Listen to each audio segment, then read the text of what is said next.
E aí, pessoal, tudo bem? Eu sou o Gil, sou médico anestesista e gostaria de dar as boas-vindas a vocês ao Box Anestésico, o mais novo canal aqui do YouTube, onde a gente vai discutir assuntos da medicina e da anestesia. Esses vídeos serão destinados a vocês que são estudantes de medicina, residentes de anestesia e que querem aprender e se aprofundar nesses assuntos que fazem a nossa especialidade tão gratificante. Espero que vocês gostem, deixem os seus comentários, curtam os nossos vídeos, compartilhem e o mais importante, inscrevam-se no nosso canal para que o YouTube saiba que a gente existe e recomende os nossos vídeos a outras pessoas, tá certo? Então vamos lá, vamos para o nosso primeiro vídeo e espero que vocês gostem. Roda a vinheta e fiquem com Deus. Beijão, valeu!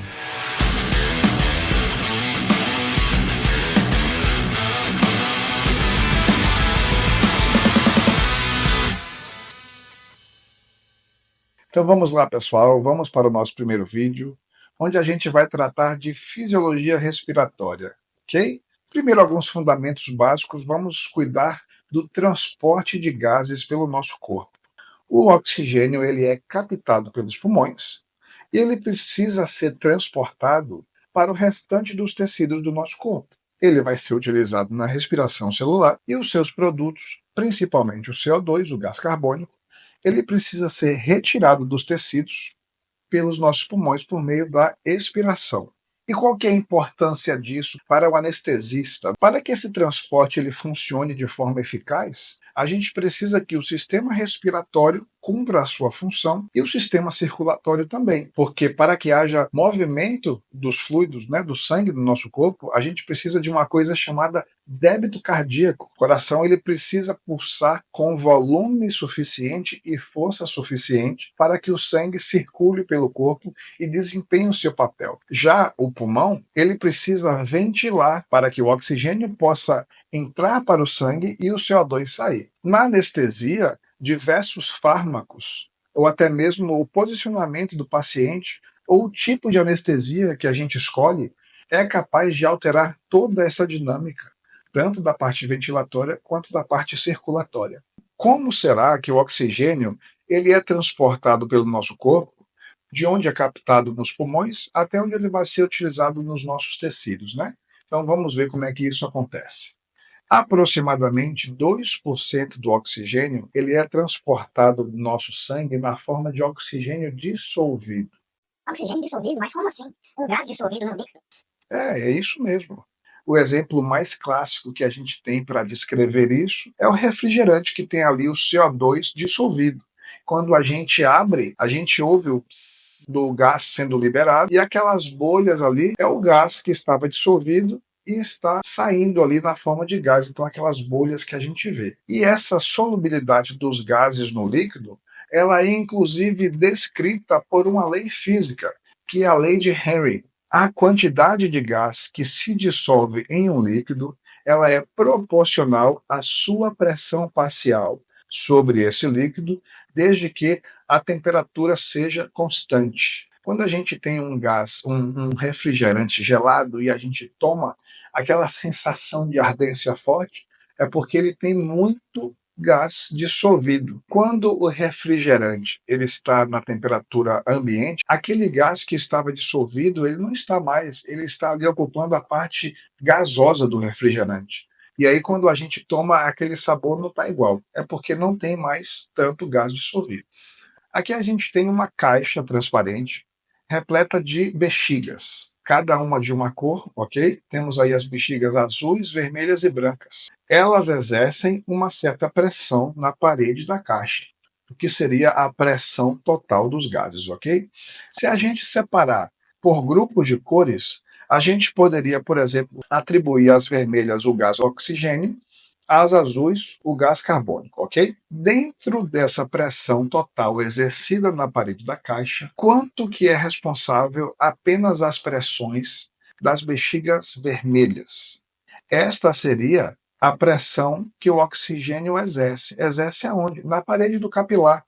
A parede do capilar se comporta como se fosse a parede da caixa. Da mesma maneira, o grupo de bolas azuis seria equivalente à pressão que o gás carbônico exerce na parede do capilar. E como que funciona isso?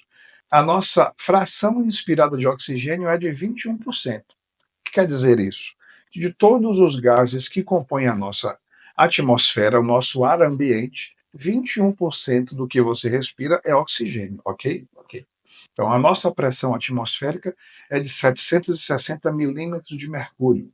Isso seria a pressão de todas as bexigas na parede da caixa, ok?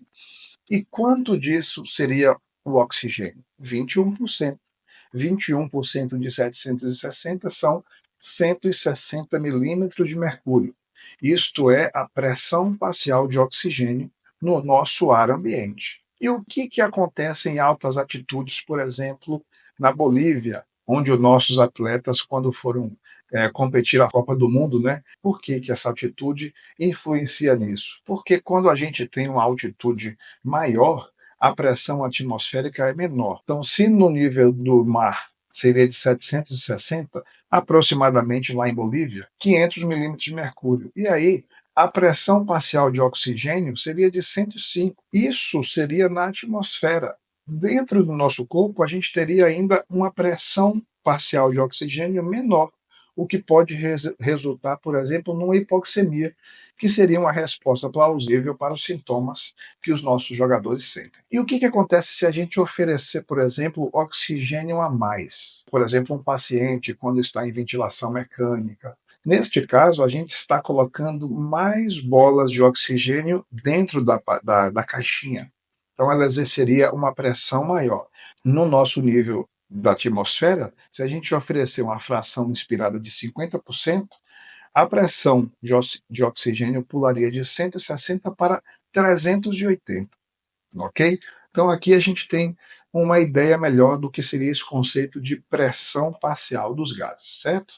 Então, 2% do oxigênio ele seria transportado pelo sangue na forma de oxigênio dissolvido e 98%, a maioria absurda do transporte do oxigênio, ligado à hemoglobina na forma de oxihemoglobina.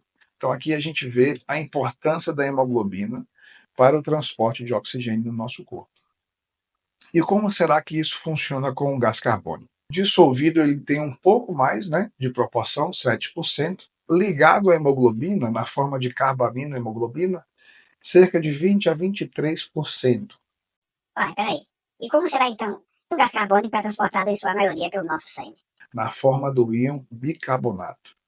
Aqui a gente tem uma hemácia de um tecido periférico qualquer, ok? Aí a gente tem a entrada por difusão do gás carbônico. E lá dentro ele encontrou o meio aquoso, né? O nosso corpo é meio aquoso. Ele reage com a água, formando um ácido chamado ácido carbônico. Essa reação ela é catalisada por uma enzima presente nas hemácias, nas células do tecido epitelial, principalmente no pulmão também, chamada de anidrase carbônica, que catalisa a transformação do CO2 em água em ácido carbônico. Porém, este ácido ele é extremamente volátil. Rapidamente, ele se transforma em bicarbonato e hidrogênio. E como o bicarbonato ele vai sair da célula, para manter a eletronegatividade neutra, a gente tem um trocador, né, um cotransporte do bicarbonato com o íon cloreto. Ao chegar nos pulmões, o bicarbonato ele volta para dentro da hemácia. Dessa mesma forma, para manter a neutralidade, tem um cotransportador do cloreto, então o cloreto sai da célula à medida que o íon bicarbonato entra. Ele vai se deparar com o íon H+, e vai ser transformado novamente no ácido carbônico. De novo, a gente tem a ação da anidrase carbônica que vai catalisar a transformação deste ácido em CO2 e água. O CO2 ele vai ser forçado a sair para ser transportado até o alvéolo e de lá sair do nosso corpo pela expiração. Então aqui agora a gente vai conhecer a estrutura da hemoglobina, ok? Temos uma proteína formada por 4 subunidades. 2 dessas subunidades são as alfa e as outras 2 unidades beta. No interior de cada uma dessas subunidades, a gente tem uma porção especial chamada de grupamento M. Mas qual que é a importância? É que cada grupamento M desse contém um íon ferro no seu estado ferroso, no seu estado ferro 2+, que este sim é capaz de se ligar às moléculas de oxigênio. Então, se temos 4 subunidades, cada uma com um grupo M, cada hemoglobina ela é capaz de carregar 4 moléculas de oxigênio quando saturada 100%. Como assim, saturada 100%? A gente tem 4 subunidades. Se apenas uma delas estiver ligada com oxigênio, a gente tem uma saturação de 25%. Se 2 delas estiverem conectadas ao oxigênio, 50%, 3, 75% e 4 subunidades, 100% de saturação. Agora, a hemoglobina ela tem uma propriedade muito especial, que se chama integração cooperativa ou cooperação alostérica. A gente tem uma hemoglobina que não tem ligação nenhuma com o oxigênio, ok? E a gente viu que o papel dela é transportar 98% de todo o oxigênio do nosso corpo. Então, quando ela não tem nenhuma molécula de oxigênio ligada, ela fica tensa, né? Ela fica preocupada. Nossa, eu preciso me ligar a oxigênios. Ela fica no seu estado estrutural, na sua forma tensa. A partir do momento em que a gente tem a primeira ligação com a molécula de oxigênio na primeira subunidade, ela começa a ficar numa forma mais relaxada.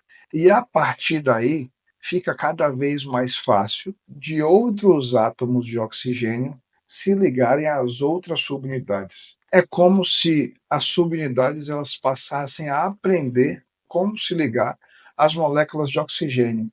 A primeira ligação é a mais difícil, porque a hemoglobina está no seu estado tenso, e a partir do momento da primeira ligação, as subunidades elas passam a se estabilizar na forma relaxada, facilitando cada vez mais a ligação às outras moléculas de oxigênio.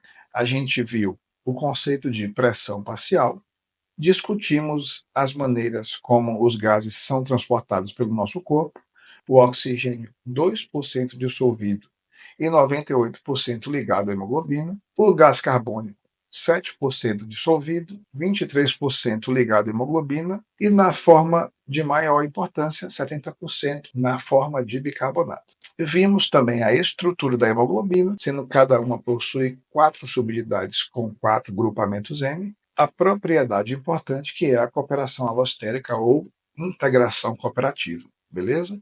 Então a gente se vê no próximo vídeo. Beijo, fica com Deus.